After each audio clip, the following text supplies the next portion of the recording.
रामकृष्ण हरी भाऊ, आपण जेजुरी गडाच्या दर्शनाला जात असतानाच एक आवाज आला, माऊली प्रसाद घ्या, माऊली प्रसाद घ्या. आणि आपण बघितलं तर पोहे वाटप या ठिकाणी सुरुवात होती. आणि या ठिकाणी आल्यानंतर प्रचंड मोठ्या टपामध्ये पोहे बनवले जात आहेत. आपण तेही व्हिडिओ शूट केला आहे. आणि कुणाच्या मार्फत हे प्रसाद वाटप होतं हे आपल्या मनामध्ये कुतूहल होतंच. तर म्हणून आपण ज्यांच्या मार्फत हे प्रसाद वाटप होतं आहे. दादा, तुमचं नाव काय? रमेश सोनवणे. काय म्हणजे नाव? रमेश सोनवणे. किती वर्षापासून? 40 वर्ष आले. 30 वर्ष. बरं, काय वाटतं वारी जेव्हा माऊली जेजुरीच्या पायथ्याशी येतात आणि माऊलींचं आगमन या जेजुरी गडाच्या पायथ्याशी, या मार्गाने वारी जाते हेच आमचं पहिलं भाग्य मोठं. आमच्या मार्गे जाते हेच आमचं मोठं भाग्य आहे पहिलं. आणि लोकांची सेवा करायला मिळते हे आमचं फार मोठं हे भावना आहे. असं वाटत नाही का एवढी प्रचंड संख्या येते जेजुरी गडाच्या आजूभोवती घाण होते किंवा काय नाही बाकीच्या गोष्टी सुद्धा आहे, समाधान आहे ना. होते थोडीफार घाण होते, नाही असं नाही. ग्रामीण भागाचा समाज असल्यामुळं कसं होणार, तेवढं फार होणार, गृहीत धरून चालतात. काय नाही त्याला गेलं नाही. यंदा आमच्याकडे पाणी टंचाई असल्यामुळे थोडं पाण्यावर जास्त लोकांचं हे पाणी टंचाई झाली. 10 दिवसांनी पाणी येते आम्हाला.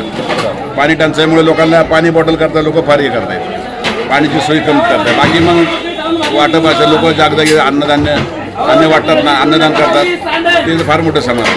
नगरपालिकेच्या पाण्याची व्यवस्था वगैरे करतात त्यांच्यापर्यंत, पण पाणी झाडामध्ये आमचं पाणी शुद्ध झालं आहे, त्यामुळं पाणी कमी येतं. बरं, काय मागणं मागाल पांडुरंगाला? काय नाही, चांगला पाऊस होऊन दे आणि बळीराजा सुखी होऊन दे हीच मागणी. मी पण स्वतः शेतकरी, त्यामुळे पाऊस व्हावा चांगला, इथून कुठं राहिले 3 महिन्यामध्ये, आणि बळीराजा सुखी व्हावा एवढंच मागणी. नक्कीच बळीराजा सुखी व्हावा एवढंच मागणं आहे.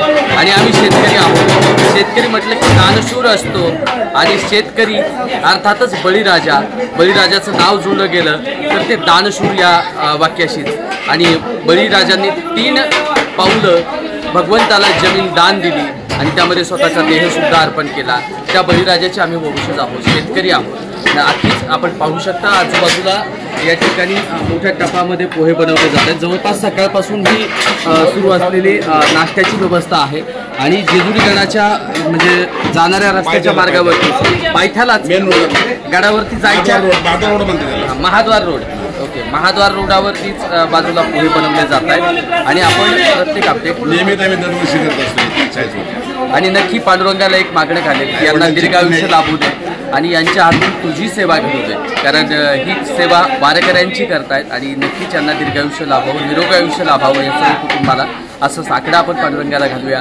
असंच भेटूया. आपला मित्र उदय विसे पाटील. जय जिजाऊ, जय शिवराय. रामकृष्ण हरी बाबा.